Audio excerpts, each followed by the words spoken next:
ये क्या ये वाकई में जावेरी परिवार का यूजलेस दामाद है? Impossible, absolutely impossible. ऐसा कैसे हो सकता है? मारो, मुझे मारो। मुझे डर है कि कहीं मैं सपने में तो नहीं जी रहा हूं। 100 से भी ज्यादा लोग नक्श को घूर रहे थे और किसी को भी अपनी आंखों पर यकीन नहीं हो रहा था। ठीक है बीवी, अगर तुम इसी तरह रोती रहोगी तो मैं भी तुम्हारे साथ रोना शुरू कर दूंगा। नक्श ने अनिका को और भी ज्यादा कंफर्ट देने की कोशिश की। कौन कौन रो रहा है? तुरंत ही अनिका 2 कदम पीछे हुई और अपने चेहरे से आंसू पोंछते हुए बोली, नक्श। ऑफिसर अवंतिका और मिस जूली भी नक्श की ओर बढ़े। तुम ठीक तो हो? नर्वस फील करते हुए मिस जूली ने पूछा। देखो मुझे, क्या मैं ठीक नहीं लग रहा? नक्श ने अपने दोनों हाथों को फैलाते हुए कहा। वो शेर बहुत ही खतरनाक था और ये सूअर भी किसी से कम नहीं थे। बस यही समझो कि मैं मरते मरते बचा हूं। उसी समय एक आदमी नक्श की ओर बढ़ा और उसका कंधा थपथपाते हुए बोला, क्या बात है, एक शेर ने दूसरे शेर को मात दे दी और हमारे लिए सूअर भी ले आया। मिस्टर नक्श का कोई जवाब नहीं। ये बोलने के बाद वो आदमी पीछे मुड़ा और भीड़ की तरफ देखते हुए बोला, कोई कह रहा था कि तुम कचरा हो, यूजलेस हो, बीवी के पैसों पर जीने वाले कुत्ते हो, लेकिन मेरे हिसाब से ये सारी बातें बकवास हैं। उस आदमी की आवाज काफी लाउड थी, जैसे मानो उसे किसी को भी ऑफेंड करने से डर नहीं लग रहा था। नक्श भी पूरी तरह से सरप्राइज था, क्योंकि अलंकार और मैम्बो अंकल जो अक्सर उसकी बेइज्जती करते थे, उनके मुंह से एक शब्द भी बाहर नहीं निकला, बल्कि वो दोनों तो अपना सर नीचे झुकाकर खड़े थे। भाई, मेरा नाम कुशल अग्निहोत्री है। तुम्हारी हिम्मत को सलाम है दोस्त। वैसे अगर तुम चाहो तो हम अच्छे दोस्त बन सकते हैं।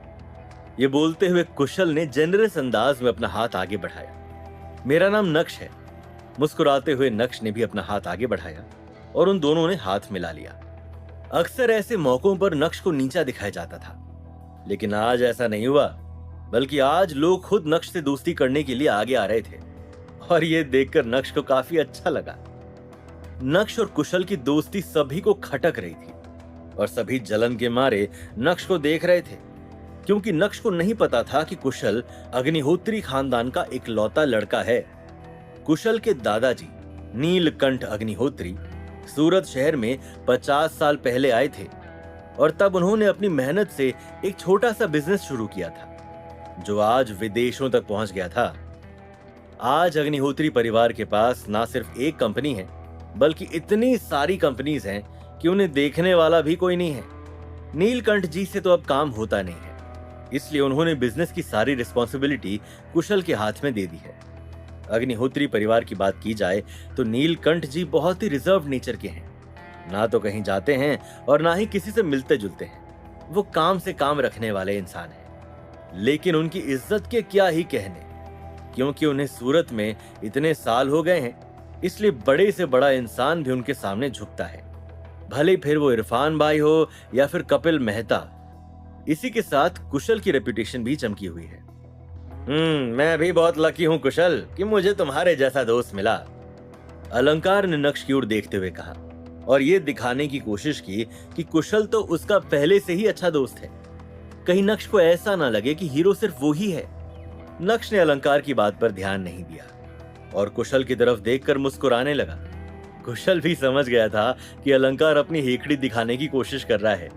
उसने भी उस पर ध्यान नहीं दिया। भले ही ये सारे लोग कैंपिंग पर आए थे, लेकिन भल्ला परिवार पहले से ही कुक्स का इंतजाम करके आया था। उन्हें पता था कि इस माहौल में किसी से भी एक्सपेक्ट करना बेकार होगा। सब अपने अपने एंजॉयमेंट में लगे रहेंगे और दूसरी तरफ लोग भूखे मरेंगे। इसलिए बावर्ची की टोली वो अपने साथ लेकर आए थे।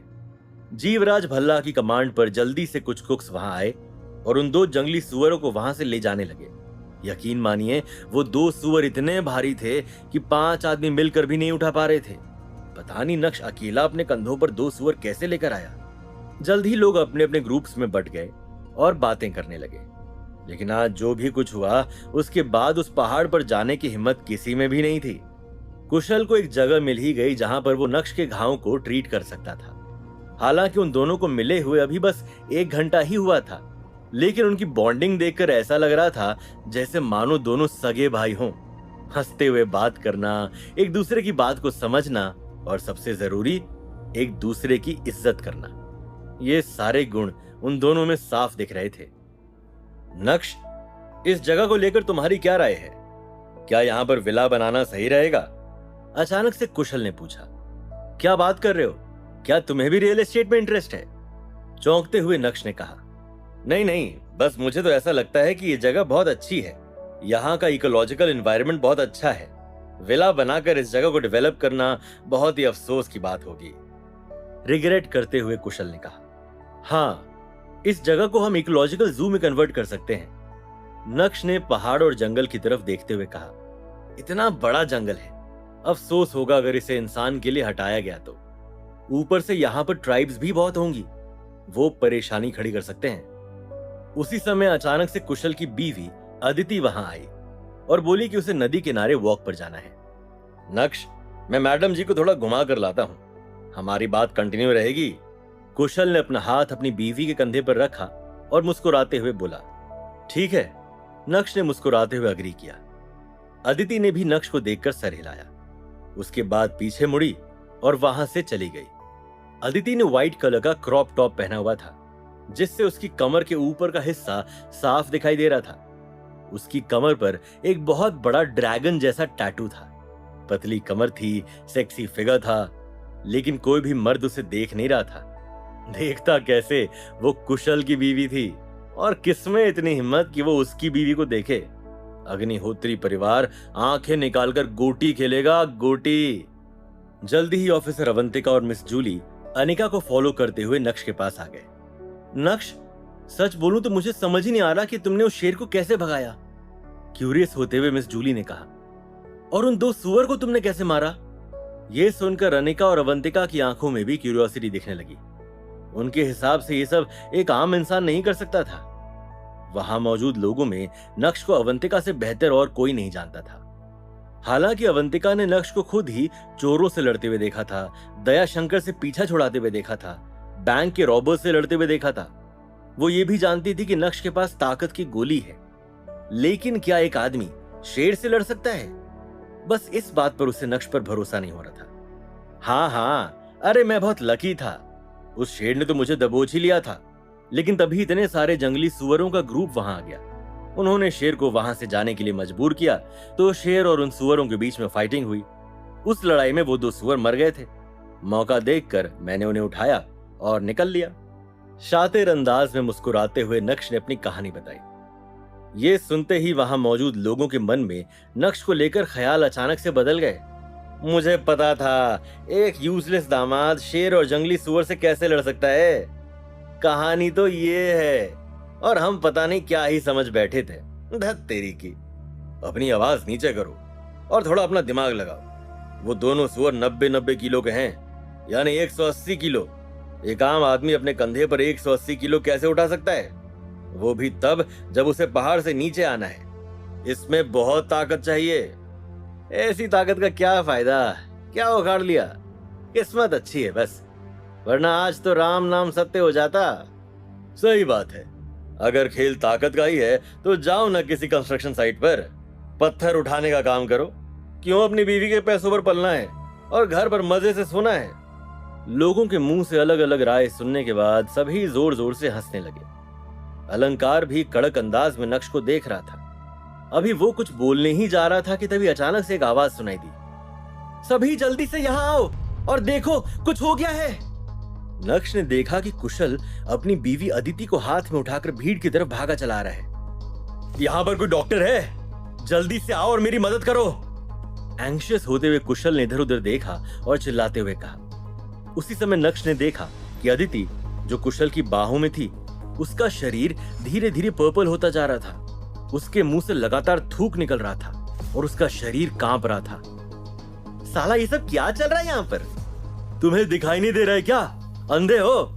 अदिति भाभी को कुछ हो गया है। लेकिन थोड़ी देर पहले तक तो वो एकदम ठीक थी, अचानक से उन्हें क्या हो गया? कुछ लोग जो कुशल और अदिति के आजू बाजू खड़े थे, उन्होंने धीमी आवाज में डिस्कशन करना शुरू कर दिया था। उसी समय एक आदमी भीड़ को चीरता हुआ बाहर आया और अदिति के पास नीचे जमीन पर बैठते हुए धीमी आवाज में बोला, हेलो मिस्टर कुशल, मेरा नाम नंदन सेठी है। मैंने मेडिकल की पढ़ाई की है। मैं सेठी परिवार से बिलोंग करता, इससे पहले कि नंदन भाई साहब अपना पूरा इंट्रोडक्शन देते, कुशल ने उसे बीच में ही टोकते हुए कहा, किसी ने तुमसे तुम्हारा इंट्रोडक्शन पूछा? नहीं ना? तो क्या है भाई, क्या तुम बीमारी का इलाज कर सकते हो? जल्दी से मेरी बीवी को चेक करो और मुझे बताओ कि इसे क्या हुआ है। यह सुनकर नंदन काफी नाखुश हो गया, लेकिन वो चाहकर भी कुशल को ऑफेंड करने की गलती नहीं कर सकता था, क्योंकि इस बदले में उसे अग्निहोत्री परिवार का एक फेवर चाहिए था। इसलिए मुस्कुराते हुए उसने अपना काम शुरू किया और सारा फोकस अदिति पर डाला।